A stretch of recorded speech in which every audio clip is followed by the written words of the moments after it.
Don't forget to like and subscribe. Ladies and gentlemen, from Burlington, Ontario comes a voice and a spirit that's impossible to ignore. Inspired by legends like Dolly Parton, Shania Twain, and carrying the spark of modern trailblazers like Miranda Lambert, Hayley Verrall has carved out her own lane in the country pop world with authenticity, resilience, and heart. With over 450,000 streams worldwide, Hayley's songs like Late Bloomer, Peach Iced Tea, and her newest single, Dear Dolly, don't just play in our ears, they live in your hearts. Whether she's opening for icons like Dan Hill and Burton Cummings, lighting up the Burlington Sound of Music Festival, or bringing music directly into long-term care homes through her Singing for Smiles outreach program, Hayley embodies the true purpose of music: connection. Her artistry has already earned her a place in the Burlington Performing Arts Center Hall of Fame, an International Singer-Songwriters Association award, and a reputation as one of Canada's brightest emerging voices. But beyond the accolades and the streams, Hayley's music is so deeply personal, it's born from a young woman who once felt like an outsider, who turned her challenges into songs that celebrate resilience, kindness, and blooming in her own time. Ladies and gentlemen, please get ready to be inspired, uplifted, and moved. Please welcome Hayley Verrall. Hayley, Thank you so much. thank you so much for joining us. I appreciate it. I absolutely love the intro. You know, Hayley, I love your story. I was reading your stuff online and listening to your music, and it is such a inspiring voice that just pulls you in. But I want to ask you, let's go back to the beginning. Why music? Why not art or interpretive dance or shadow puppets? Well, shadow puppets, that would be interesting. But I don't think I'd be able to pursue that for my mind. But I at first wanted to be a veterinarian. Hmm. I wasn't a fan of people when I was younger because I was bullied, and unfortunately, or I guess fortunately, because it made me who I am today, I was told I wasn't smart enough to be a veterinarian because of my grades when it came to math and science. So I gave that up, and I'm a very short person. I'm 5'2" and I'm 28 years old. So my next thing when I was in grade school, so imagine how short I was, by the way, in grade school, I wanted to be a basketball star. And by the size, you know how that's going to work out. I, That didn't work out very well. I challenge you. Muggsy Bogues is one of the most famous shorter basketball players out there. So I moved on to the next best thing after that. I found a love for music, and I was always in the church choir. I was always doing talent shows at the school, and there was choirs at the school, and I really found a love for that, and I always meshed well with the music teachers at any school I went to. And so I just kept my focus on that, and I went to college for music performance and business, and it was through an experience with my dad's mom, so my one of my grandmothers, where she suffered from a stroke in her retired nursing home that she was in. And I pulled out my guitar one day that my dad had taught me just one chord to, and I learned a whole lot more after that. And I played You Are My Sunshine and a bunch of other music, and just seeing her face light up and seeing the impact that had, even though she wasn't doing very well, her being able to try and smile and light up, I knew music was my purpose. And that's why I focus a lot on the nursing homes and retirement homes and doing that scene, because that is super important to me. And I also am a songwriter because I want to be able to share my experiences and connect with people through my own writing, because I feel like singing a song is so much easier than just talking. No, I love that you've said that, and I appreciate you sharing your story. And there's a lot there, and I will be getting to it. But you had said your father gave you a guitar and he taught you one chord. Yes. If you could go back and think of any other musical instrument, would you have changed anything, or would you have said, I would have preferred a saxophone or a flute? I was already playing trumpet before, and my parents had set me up for piano lessons, but I wasn't really into that. I was really into the bluegrass and the country music as a young girl because that's what my parents grew up listening to and taking me to these festivals and me sitting there and seeing people play and listening to the stories that they have written and the songs. Country music and bluegrass and storytelling is something that really touched me. So I don't think I'd change at all. And I'm super happy that I was given a guitar for my 12th birthday, and now I'm better than my dad. Now you're teaching him a couple more chords. Oh, yeah. So when your father gave you that guitar and it inspired and ignited this fire in you to go, what was that upbringing with your parents? Were they musically inclined as well? Did your dad dabble into guitar, or was he also a singer-songwriter? So my mom and my dad sang in our church choir when I was a little girl. I really wanted to be up there and singing, but I was way too young. So I'd always sit in the congregation of the church, putting crayons in the ears of people that were watching over me and just super enjoying the music. And eventually I was able to have solo solo solo little songs in the choir, and I was singing in the choir, and my dad was also part of a barbershop quartet, and I listened to a lot of that type of music, a cappella music, and I still remember his black his his black truck that he used to have. Every some mornings we would go to my bowling because I was a big bowler. I love 5-pin bowling, and on my way to tournaments, we would be singing like Blackbird, God Bless the USA, and just harmonizing to the old tapes that he had in his truck. I love that. I like how your dad was part of a barbershop quartet and everyone was in this choir and it just kind of made you have this like, well, I want to do that too. Exactly, yes. What is it about the sound of music, and I know how that sounds, that connects you to the folk country pop? Why not metal or reggae or anything else? I know you had claimed that, hey, we have these stories that we can tell, but some would argue you can still tell the same story through K-pop or through, Yeah. British folk dancing. And it's really cool that you brought up that question because I actually dabble into a lot of listening to different genres now, and I have for the past few years, where I'm listening to reggae, I'm listening to metal. That's also because of my boyfriend and his influences of jazz, funk, blues, and metal and things like that. But growing up, I was never really introduced to that type of music.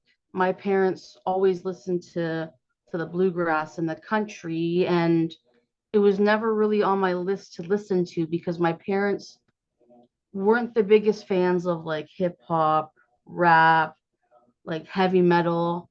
The only one of the only genres I still can't really listen to is like screamo because it's hard because my thing as a songwriter and a music listener is I love the lyrics of a song.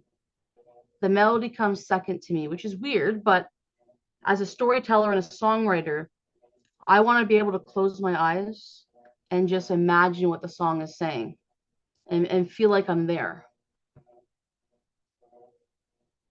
I want to ask you a question. It's something you had brought up earlier where, it's a growing up, it wasn't necessarily the best place in the world with our school systems where, we didn't have the grades to become a veterinarian and, we were bullied a little bit as well. When you were in school, did you find that the unfortunate pressure of people saying, hey, you're too short for the MBA, and hey, you can't be a scientist or a veterinarian, and hey, we're going to make you our target for bullying. Do you find that you had this ability to just connect with music and push it all away and put that terribleness into song?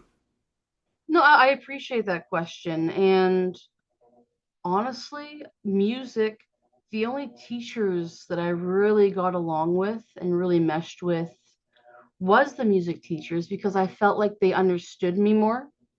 And I felt that I was able to get away from kind of the not bad people, but the people that put me down, you know? And I was able to find a way to make school and going to school more enjoyable, because as I got older, I was finding people in the music classes. We had so many similarities. I found it easier to make friends. No, I appreciate you sharing that. It's often that we hear these things and we experience these things, and then we have to find our type of an outlet. And I'm happy to see that it was music, whereas other might find something else. But you were able to find your sense of community by finding other people in that same, unfortunately, Yes. not the basketball court, but in the music room. But But you know what? I wouldn't change it at all, because I don't know where I would be if I was a veterinarian, if I had pursued being a vet, or pursued being one of the shortest basketball players. one of the highest paid shortest basketball players. I'll put that out there for you.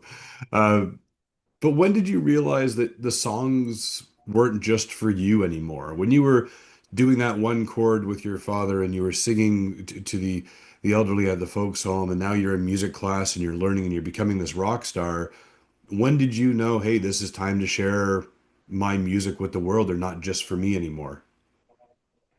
So that moment, even after, the biggest moment for me was when I saw my grandma's face in that home. Because I was doing open mics. Like, I was singing open mics. I was jamming at the bluegrass and country festivals, where after the festival is over, like the singing has been, like all the bands have completed for the night. We wouldn't go to sleep. Everyone would be around a campfire, and we would be singing and playing guitar and just jamming out. So the biggest moment for me was in that home. And there's been so many other stories that I've had at other nursing homes, where a man who hasn't spoken in over a year sang Feliz Navidad, my very last song. And the staff were crying. And I didn't understand why until after they told me the story. So seeing that, and also I taught for a little bit at a school in Milton, and seeing the faces of some of the students when I taught them guitar, and that you can sing and play guitar and play pop, you can play country, seeing them look up to me and know that they can do it, that's what really put into perspective that I am doing the right thing. And music for me is the best thing, and I wouldn't change it for the world. I love that answer, and for a lot of reasons. One is that we're sharing, we're connecting, and we're, a smile to inspire, which of course is the sign off of the show. And your songs have reached 450,000 streams. And you're not going to be able to see every 450,000 person smile and reaction to your melodies. What does that feel like for you, knowing that what you're doing is reaching, basically 500,000 streams, and you're not able to see all of these other reactions and smiles from people? It means a lot, because my whole goal as a musician and being able to connect with others is I want to inspire as many people as possible through my songs. And late bloomer, for example, me being short and dealing with bullying, I always thought, and I was always told, oh, you're a late bloomer, good things will come, and oh, you'll grow, you'll be tall, and oh, you'll make all these friendships, you're just a late bloomer. And after releasing that song and seeing some of the comments that came back saying, this is me, this is who I am, wow, this is such a powerful song, this connects with me, I want to keep releasing songs like that, like Slow Motion, where it talks about not skipping over those bad moments and skipping to like those best moments of life, because those bad moments, even though they may be terrible, they may have caused some stuff to go along the way, I believe everything happens for a reason. Even if it's a bad reason, it makes you who you are today. And you can't change that. You can't change the past. All you can do is build your future. Your single late bloomer, I mean, it's personal and it's empowering. And I love that everyone is out there saying, hey, this is me. This is, my anthem to what this is.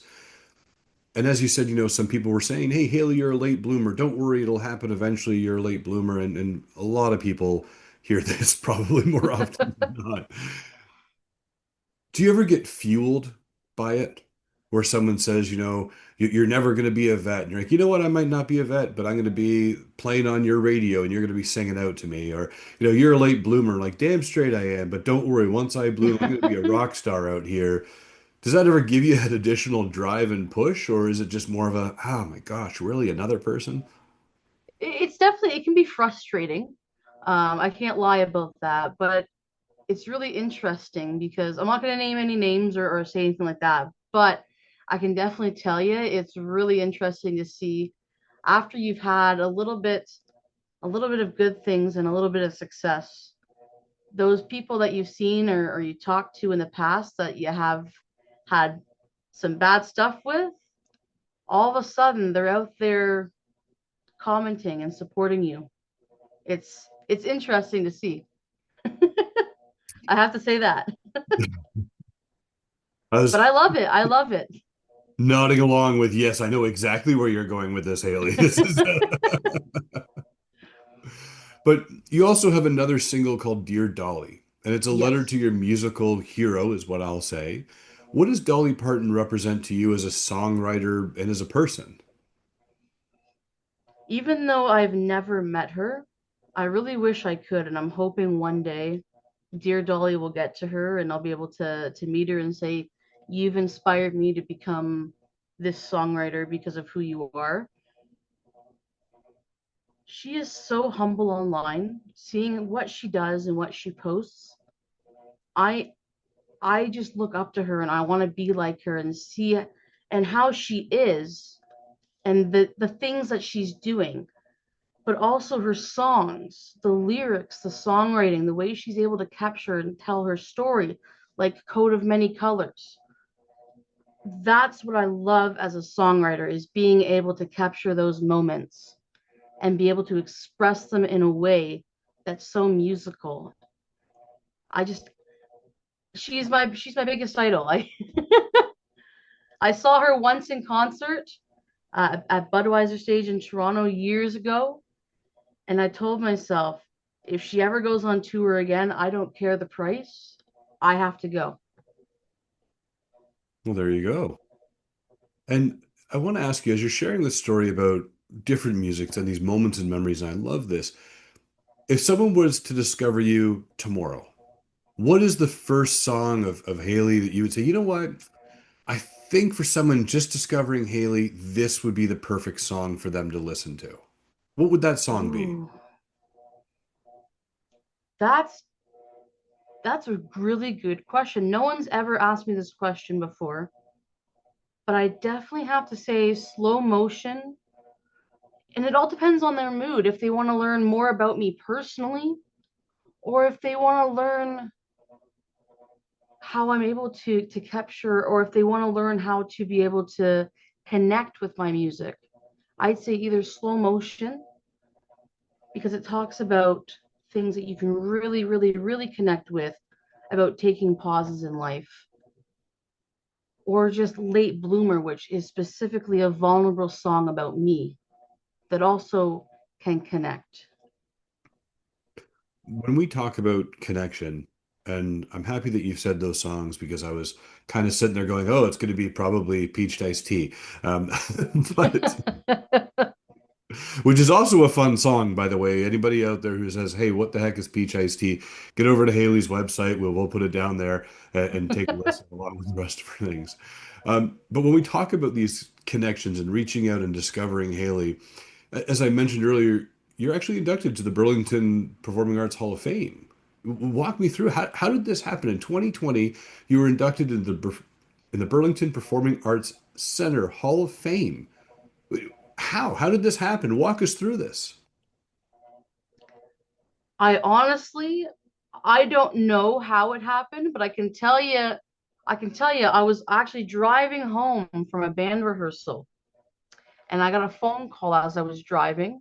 Don't worry, it was hands free. But I answered that call, and they tell me that I'm going to be inducted into the Burlington Performing Arts Center Hall of Fame. And my first thing I said was, "Do you have the right Hayley?" And I was just speechless. Because it was really inspiring and motivating to be recognized by my own hometown and to have that support. I just It made me so speechless. I'm still speechless today about it.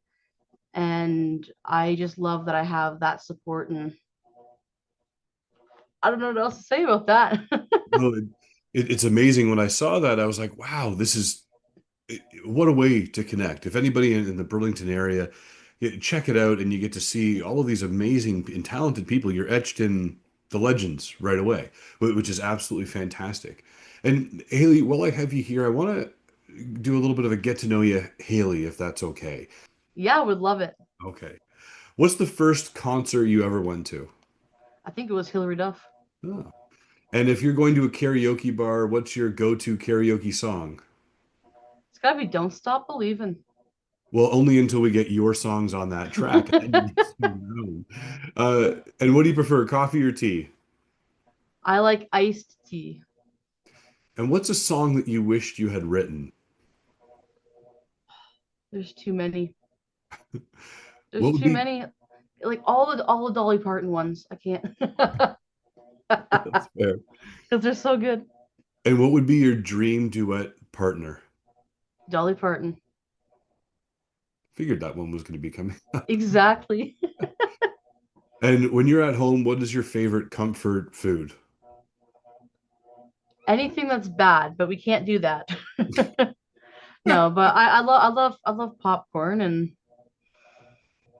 I like dairy products. Okay. And what's one thing your fans might be surprised to learn about you? Perhaps something you've never shared with anybody that you want to share today? Well, I know a lot of the newer fans. I used to be a 5-pin bowler. I went to a lot of nationals and won a lot of competitions. And I'm a sucker for video games. These are going to be your next hit songs, Sucker for Video Games and Five Pin Bowling. I think there's a song there for you. We just got to flush it out. But Hayley, how would you describe yourself in 3 words?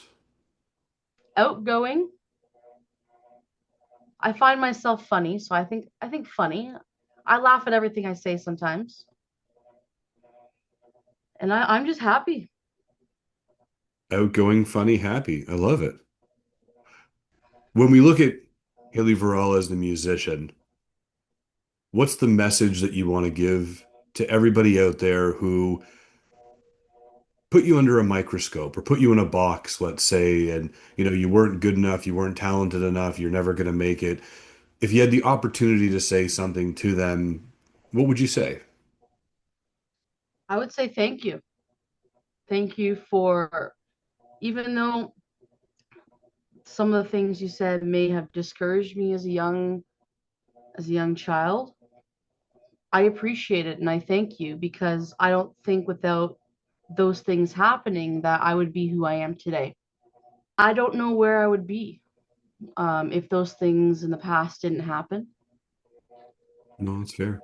And Haley, if someone gave you a magic wand, what's one thing that you would change or fix tomorrow or give to the world? I definitely wish all of us had tons and tons of money. Check your bank statement tomorrow.